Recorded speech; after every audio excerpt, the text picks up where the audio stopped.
بسم اللہ الرحمن الرحیم۔ پہلی آیت سبح اسم ربک الاعلیٰ کے لفظ الاعلیٰ کو اس سورہ کا نام قرار دیا گیا ہے۔ زمانہ نزول، اس کے مضمون سے بھی یہ معلوم ہوتا ہے کہ یہ بالکل ابتدائی دور کی نازل شدہ صورتوں میں سے ہے،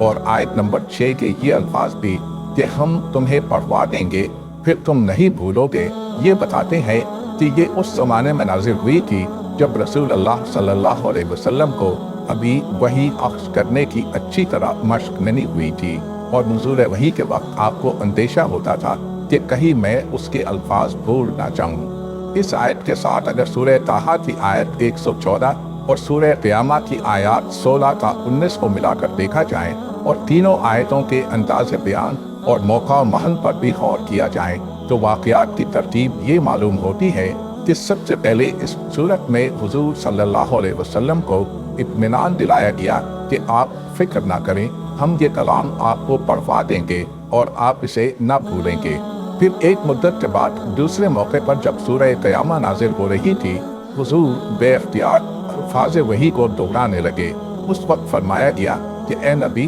اس وحی کو جلدی جلدی یاد کرنے کے لیے اپنی زبان کو حرکت نہ دو، اس کو یاد کرا دینا اور پڑھوا دینا ہمارے ذمے ہے، لہذا جب ہم اسے پڑھ رہے ہو اس وقت تم اس کی قرأت کو غور سے سنتے رہو، پھر اس کا مطلب سمجھا دینا بھی ہمارے ہی ذمے ہے۔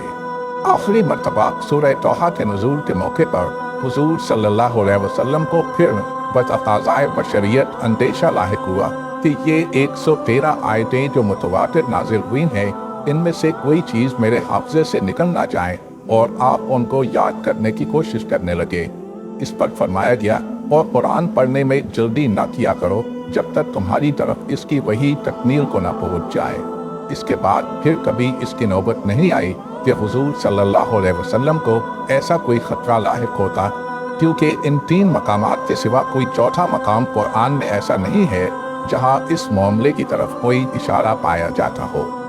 موضوع اور مضمون، اس چھوٹی سی سورہ کے 3 موضوع ہیں: توحید، نبی صلی اللہ علیہ وسلم کو ہدایات، اور آخرت۔ پہلی آیت میں توحید کی تعلیم کو اس ایک فقرے میں سمیٹ دیا گیا ہے کہ اللہ تعالیٰ کے نام کی تسبیح کی جائے، یعنی اس کو کسی ایسے نام سے یاد نہ کیا جائے جو اپنے اندر کسی قسم کے نقص، عیب، کمزوری یا مخلوقات سے تشبیہ کا کوئی پہلو رکھتا ہو،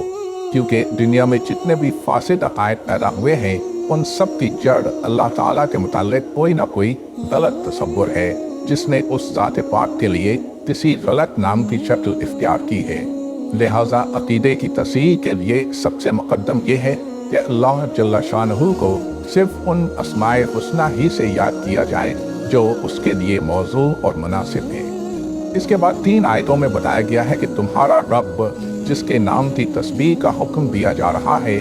وہ ہے جس نے کائنات کی ہر چیز کو پیدا کیا، اس کا تناسب قائم کیا، اس کی تقدیر بنائی، اسے وہ کام انجام دینے کی راہ بتائی جس کے لیے وہ پیدا کی گئی ہے، اور تم اپنی آنکھوں سے اس کی قدرت کا یہ کرشمہ دیکھ رہے ہو کہ وہ زمین پر نباتات کو پیدا بھی کرتا ہے اور پھر انہیں خس و خاشاک بھی بنا دیتا ہے۔ کوئی ہستی نہ بہار لانے پر قادر ہے نہ خزاں کو آنے سے روک سکتی ہے۔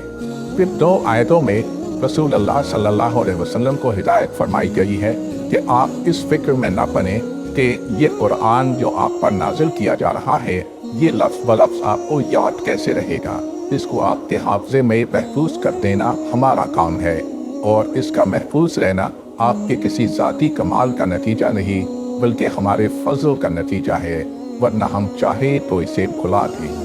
اس کے بعد رسول اللہ صلی اللہ علیہ وسلم سے فرمایا گیا ہے کہ آپ کے سپرد ہر ایک کو راہ راست پر لے آنے کا کام نہیں کیا گیا ہے، بلکہ آپ کا کام بس حق کی تبلیغ کر دینا ہے، اور تبلیغ کا سیدھا سادہ طریقہ یہ ہے کہ جو نصیحت سننے اور قبول کرنے کے لیے تیار ہو اسے نصیحت کی جائے، اور جو اس کے لیے تیار نہ ہو اس کے پیچھے نہ پڑا جائے۔ جس کے دل میں گمراہی کے انجام بد کا خوف ہوگا وہ حق بات کو سن کر قبول کر لے گا، اور جو بدبخت اسے سننے اور قبول کرنے سے گریز کرے گا وہ اپنا برا انجام خود دیکھ لے گا۔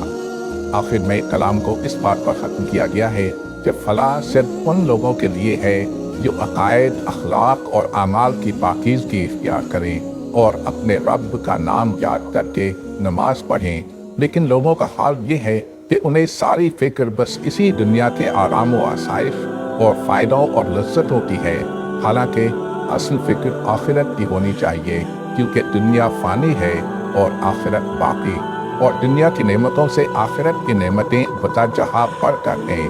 یہ حقیقت صرف قرآن ہی میں نہیں بتائی جا رہی ہے، بلکہ حضرت ابراہیم علیہ السلام اور حضرت موسیٰ علیہ السلام کے صحیفوں میں بھی انسان کو اسی حقیقت سے آگاہ کیا گیا تھا۔